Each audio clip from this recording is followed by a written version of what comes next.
Et vous avez été ministre des Finances. Qu'est-ce que vous pensez de la participation de M. Sarkozy à la réunion des ministres des Finances hier? C'est un peu étonnant qu'un président de la République va lui-même à l'Eurogroupe.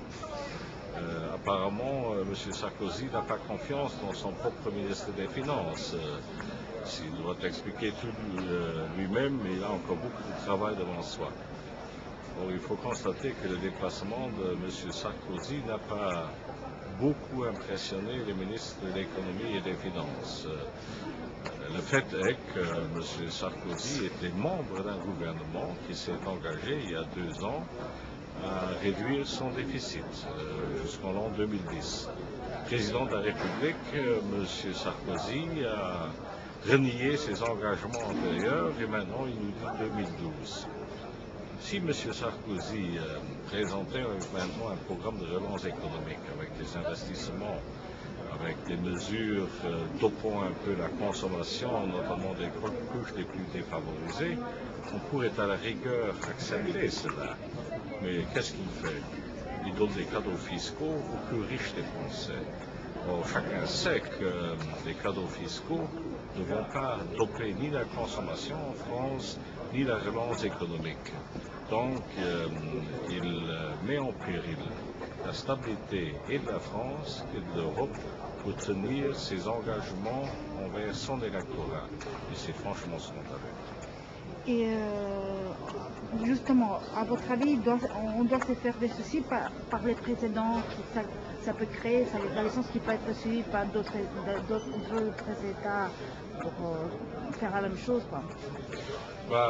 L'Union européenne et surtout l'Eurogroupe avaient eu une discussion difficile il y a 3 ans lorsque la France, la République fédérale et quelques autres pays étaient en indélicatesse avec le pacte de stabilité.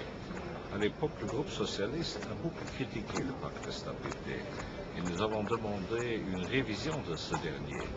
Or, cela a été fait sous présidence luxembourgeoise et maintenant, notamment le bras préventif du pacte de stabilité est devenu beaucoup plus intelligent. Et à l'époque, tous les États, y compris la France, s'étaient engagés à honorer leurs engagements et à réduire leur endettement. Aucun être humain, et a fortiori aucun État, ne peut vivre éternellement dans le déficit. Parce que les dettes doivent être repayées et c'est parfois une charge énorme. Dans le cas de la France, c'est 2,5% du produit intérieur brut français. Énormément d'argent que l'État doit à les banques et à des particuliers. Et ce n'est pas en augmentant la dette, en faisant des cadeaux fiscaux, que la France réussira à relancer son marché intérieur.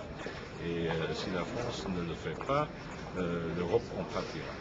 Mais quelle est la position de la France par rapport à d'autres pays aussi qui ont des difficultés déficitaires?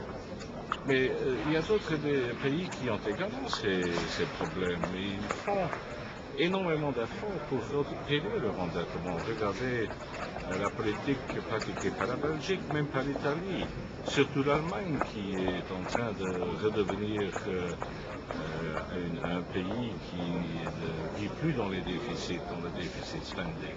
Je crois que c'est la voie à suivre. C'est parfois douloureux, bien sûr. Il est toujours plus important, il est toujours plus facile de laisser filer les déficits. Et c'est un peu le cas de la France qui, pendant des années, a accumulé des déficits et puis a pratiqué une dévaluation du franc français. Je crois qu'il y a eu 18 dévaluations du franc français après la Deuxième Guerre mondiale. C'est ça la politique de facilité, mais qui appauvrit les pauvres. Encore davantage que ceux qui détiennent les moyens de production, qui détiennent de l'immobilier, etc., etc.